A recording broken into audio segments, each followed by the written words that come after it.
to shift B2B marketing is unsolvable because it's not a marketing problem, right? So, and at that point, when that clicks in, it's like, okay, like now it does feel meaningless to me, right?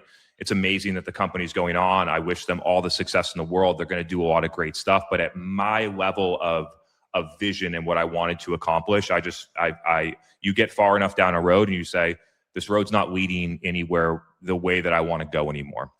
And almost at the same time that I finally admitted that to myself, like the next day, I had the vision for ENCODED.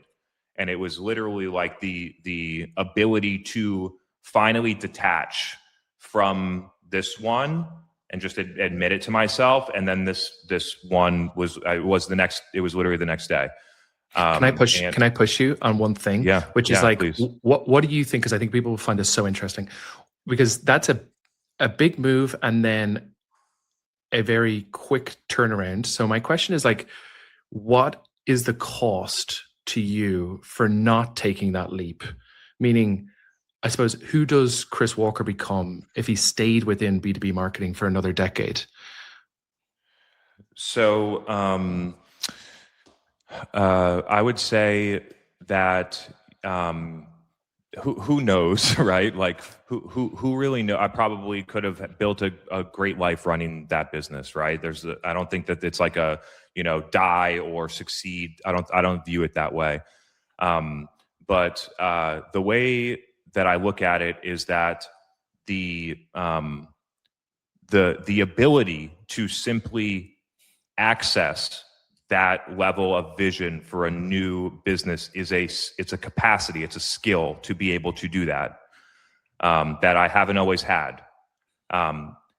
And following that is the ability to have the self-trust to follow it when it comes.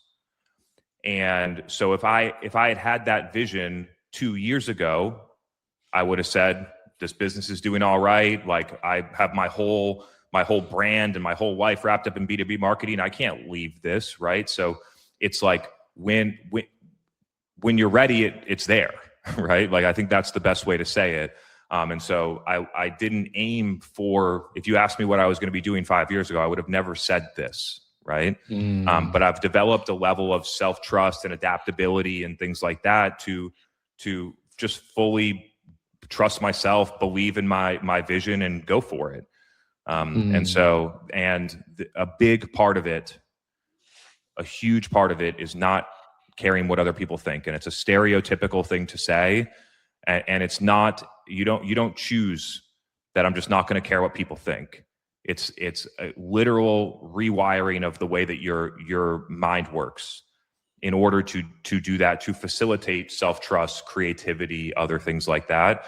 And now that I've been able to understand it, now I'm just like everybody should know this, right? This should be a foundational level of wellness, personal growth, success. It should just be foundational knowledge that everybody has to at least understand it.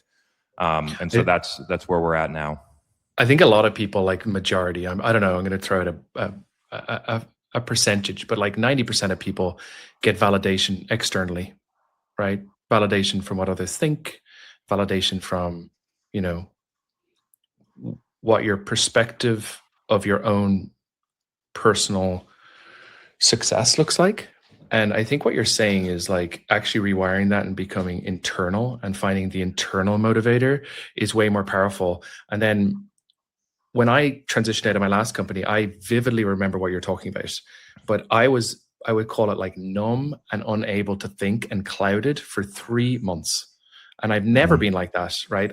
I would always come up with ideas, but at that time, I think my brain needed a reset, and I just let it. I was like, okay, I'm gonna figure it out, and I'm gonna let it. And I think this confidence in uncertainty can only be, I suppose, gained in actually like taking that risk and living in that uncertainty. And I feel like that 3-month period felt like forever. And then I remembered vividly, I flew back to Ireland, flew back to LA. And when I came back to LA, I had jet lag, middle of the night, minding my 2-year-old. He was asleep, but he was waking up in the middle of the night. And it just came to me. Like, it was like, I had clouded vision for 3 months, and then it just came to me all in one go. And I wrote it all down the next day.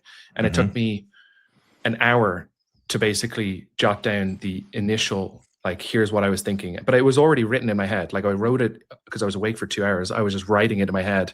And it was that moment of clarity that I realized, okay, now I'm ready to go.